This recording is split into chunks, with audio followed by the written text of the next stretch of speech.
Hey YouTube, welcome back to the channel. If you've been watching our channel, you know that we're all about progression and progression at any age. If there's one bike that's helped me progress in jumps, it's the Dirt Jumper. Where did they come from? How did they evolve? And do you need one? That's the big question. I'm 100% sure you need one of these. Lee from Lee Likes Bikes, who's joining me, he's not so sure. You don't need a dirt jump bike. So we've put together a decision tree, putting some science behind this and whether you need a dirt jumper or not. So stay tuned. The Dirt Jumper is an evolution of the BMX bike. All those guys on their BMX bikes that were building big dirt jumps in the woods, those guys got older. And as they got older, they were pretty beat up. And they wanted something that would be a little more comfortable. The mountain bike had come out and the 26-inch wheel had become a thing. So guys started to build essentially giant BMX bikes. Did it work? It worked so good, it started a whole new category of bikes. So what is it that makes a Dirt Jumper special? We know that you're supposed to pick a wheel size and be a jerk about it, and that's great. Every wheel size is a compromise. The small wheels give you the most pumping power, but when you make a mistake, they give you the most punishment. A big wheel like a 29er, that's gonna give you less pump, but also less punishment. A 26-inch wheel is a really good compromise. You're gonna get a lot of pump, but also if you come up short on something, it's not gonna destroy you. Jumps aren't perfectly smooth, it'll still roll pretty fast. A lot of standover height. If you're on a pump track or if you're jumping, it gives you tons of room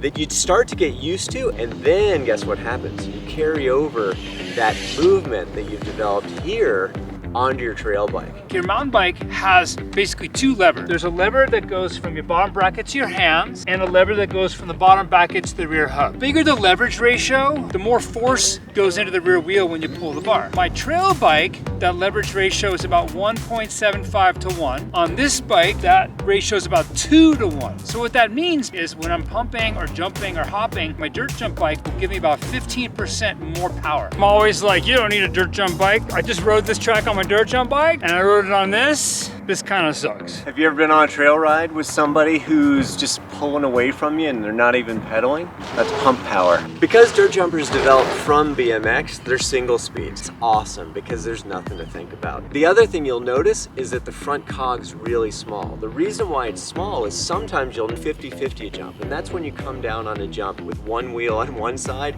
and one wheel on the landing side. And when that happens, you don't want this cog digging into the earth because that'll stop you and propel you over the bars. Compared to your typical trail bike, a dirt jump bike is going to give you a lot more feedback. Let's say you really catch the full backside of a roller, it's going to give you more speed. Let's say your timing's off and you catch a little air off the top of that roller and you don't catch the backside till halfway down, it's going to give you less speed. Basically, there's a loop in your brain. That feedback loop is sped up because the bike is giving you more precise and more emphatic feedback. You might be coming off a 26-inch mountain bike, nice. You might be coming off 27.5, 29, whatever it is, you can just look at it and you can tell it's gonna be more familiar than a BMX bike. As you learn things on the 26, you can instantly take that and translate it into your bigger bike. The other thing that's gonna make you a little bit more comfortable is the fact that it's got a little bit of front suspension. By today's standards, it's not much. It's about 100 millimeters. It's just enough to take the edge off some of those landings. As we get older, it's nice not to have a rigid fork, I gotta tell you. So first question is, do you need another bike? Luckily, there's a mathematical formula for figuring that out. The formula is N plus 1. N represents the current number of bikes you have. It might be 1, it might be 2. Take that number, add 1. So if you've got 4 bikes, added 1, get the answer, which is 5. That is the number of bikes you need. I can go over it again if you like. Can you afford a dirt jumper? You can get a brand new dirt jump bike, like super ready to go, for just over $1,000. A really gnarly high-end one might be $2,000. There are a lot of people out there bought a dirt jumper and then got hurt. And now that dirt jump bike is on Craigslist for really cheap, a couple $300. So chances are, yes, you can afford a dirt jump bike.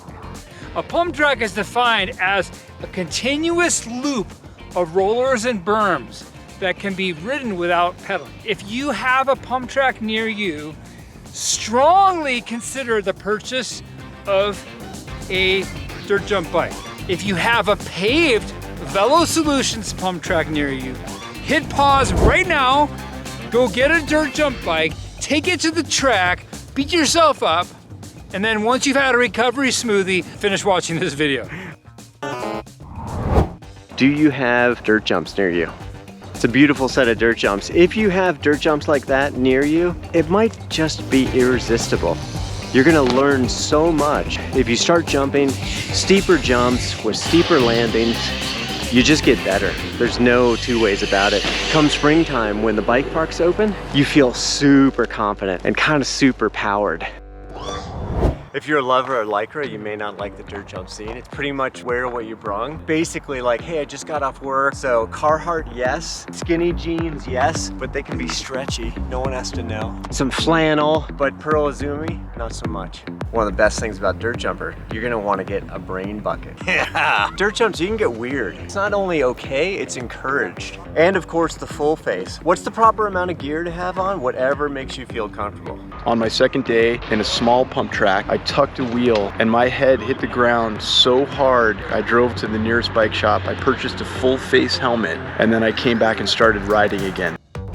Are you okay sticking to the sheets? We're all about not getting hurt and doing everything as safely as possible and as progressive as possible so that you're never stepping into the unknown, you're just stepping a little further into the known.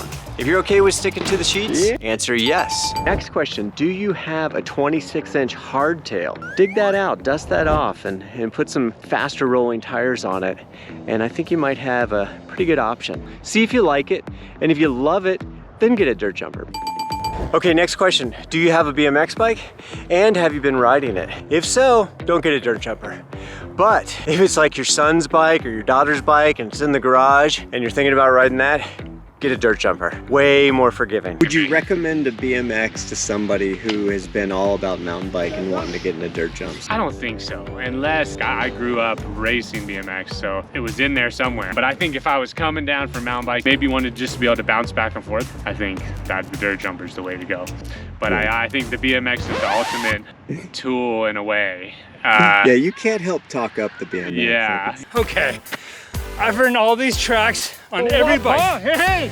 From a 20 to a cyclocross bike. I gotta tell you, that dirt jump bike is exquisite. Like every little thing you put in, it gives you back. It's so good. Yeah, that just dumps so many good chemicals into your system. It's clean. Right now I'm revealing an aspect of my personality that I'm not very proud of, and that is I sometimes care what people think. None of us should, but I sometimes do. I got one of these and I was looking at it on top of the car and I thought, that is the only bike that says you can actually ride. If you have a cross-country bike, who knows? If you've got a full suspension bike, who knows? If you've got one of these, it only means one thing. You're at the pump track or you're out here and you're shredding. You're probably saying yes, but there's one better, the BMX bike. You know what? At my age, when there's a BMX bike on top of my car, it looks like I just picked up a new Christmas gift. Does not help the rep at all. If you like this video, hit the like button. I hope it was helpful. And if you'd like to see more, hit the subscribe button. And let us know what you want to see in the comments. We're always looking for ideas. We'll see you next time on Enjoy a Bike.